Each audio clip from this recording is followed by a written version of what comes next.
Bonjour. Bonjour. Bonjour.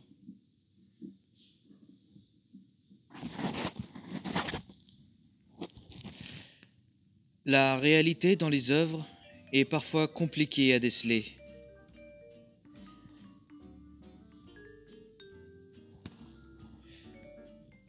Depuis que l'art est né, les artistes la détournent. Nous cherchons à savoir ce qui est vrai ou non dans les œuvres, et s'il y a une raison à cette fausse réalité. Pour cela, nous verrons que certaines œuvres ont été modifiées par l'auteur, modifiant la réalité de l'œuvre originale, puis que certains auteurs mentent à leurs spectateurs pour que ces derniers pensent que l'œuvre est réelle. Enfin, que certains auteurs travaillent sur la réalité elle-même pour que le spectateur pense que l'auteur le trompe, alors que son œuvre est bel et bien réelle. On s'est aperçu que certaines œuvres... Vous permettez ? Excusez-moi. Merci bien. On s'est aperçu que certaines œuvres modifient la réalité et nous allons le vérifier avec deux œuvres.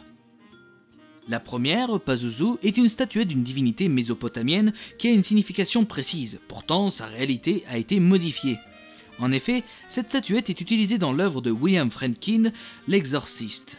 Il utilise la statuette comme un monstre, une divinité maléfique, modifiant l'œuvre originale, la rendant encore plus grande et en l'animant. Pourtant, Pazuzu est une divinité qui protégeait les hommes.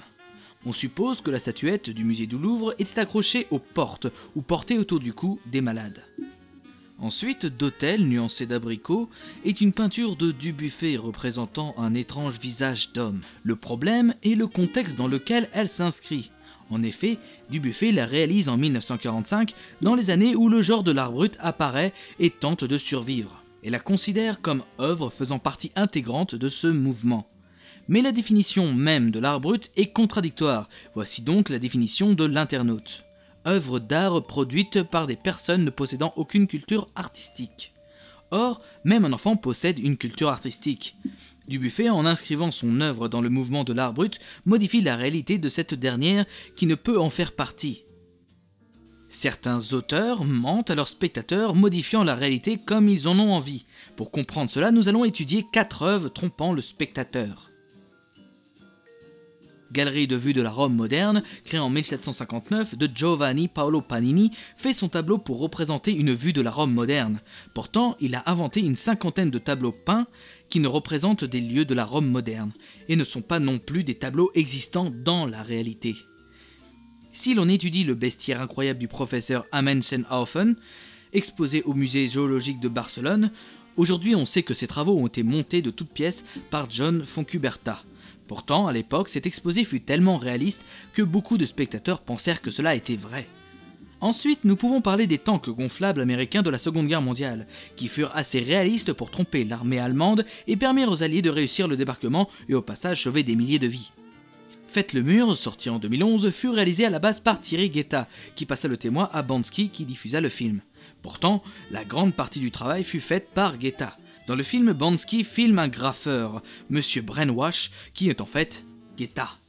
De nos jours, en faisant des recherches, le public ne se fait plus tromper par ces différentes œuvres, mais en les remettant dans le contexte de la création, ces auteurs ont pu réussir à manipuler le public. Certains auteurs travaillent la réalité elle-même, mais le spectateur pense que l'auteur le trompe, alors que l'œuvre est bien réelle. C'est pour cela que nous verrons 2 dernières œuvres, celle de Philippe Ramette, créée en 2001, Balcon 2 sur Hong Kong, représentation d'un homme sur un balcon au-dessus de l'eau, et l'œuvre de Quentin Dupieux, diffusée en 2015, Réalité, qui au fur et à mesure de son film mélange des réalités différentes et perd alors son spectateur.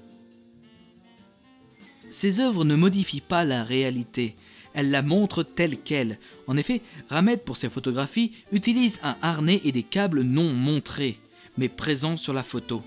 Il trompe son spectateur en lui faisant croire que la photo est truquée. Dupieux montre des histoires différentes pour qu'elles se rejoignent tous, mais chaque personnage appartient à sa réalité, et la réalité du film d'horreur du personnage principal a la sienne propre. Par des moyens techniques, il nous fait croire qu'il les mélange, alors que chaque personnage reste dans sa réalité. Le spectateur se laisse abuser car il lui manque des connaissances techniques pour se rendre compte qu'il n'y a pas de supercherie. Pour conclure, la réalité se fait selon le regard de chacun, de ses connaissances. Les auteurs jouent sur cela, mais en soi, a-t-on besoin que l'art soit réaliste? L'art permet de s'évader, et en même temps, jusqu'aux années 1900, ne permet-il pas de représenter la réalité? Au revoir.